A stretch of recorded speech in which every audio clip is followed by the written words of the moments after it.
What's up, Porch Nation? Welcome back to Porch Nation headquarters here in the slosh-covered Worcester, Massachusetts.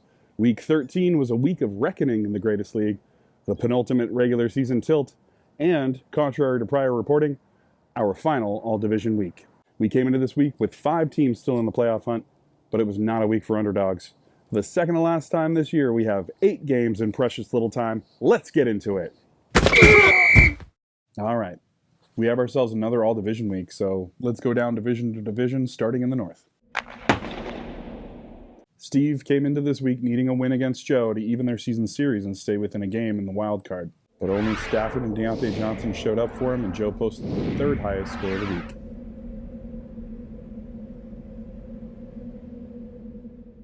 In our other matchup, Berg did enough to get his 9th win and keep a game ahead of Joe before their face-off next week.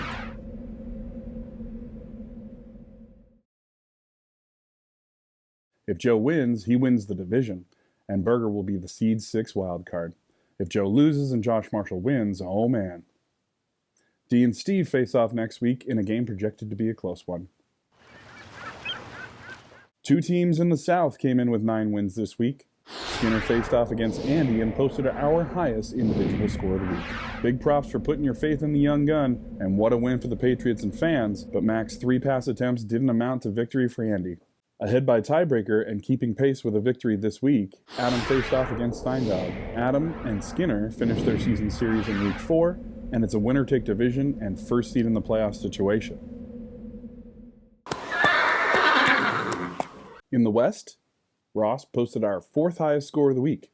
Ross got nearly half of his points from Kyler Murray and George Kittle.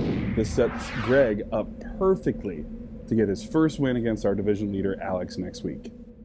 Speaking of punching up, I did a thing this week. Tom Brady posted huge numbers for the first time since week 8, and Alex takes his 4th loss this year. Alex also lost the top seed in this game with just 1 game to go, but still sits on a bye week spot if he wins next week.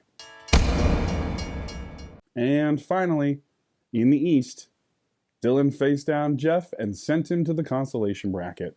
Dylan took this one by almost exactly 10 points and rebounds from his loss to Josh last week. He currently occupies our 4th seed spot and looks to be getting a competitive game against Pete for the final week. And speaking of Pete, we gotta stop meeting like this. Our game of the week featured a familiar manager and potentially the most dangerous team in our league right now. Josh came into this week tied with Skinner for our longest win streak, and Josh and Pete made for our highest combined score of the week.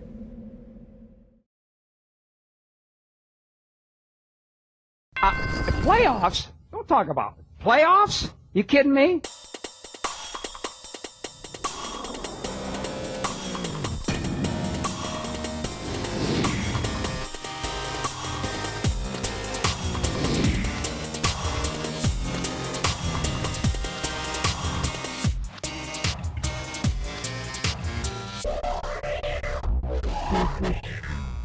And there we are.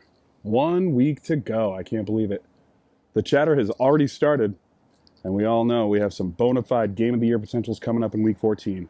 Division and playoff paths are in the balance, and I'll be right here to talk about it next week. Until then, keep thriving, Porch Nation. Ooh.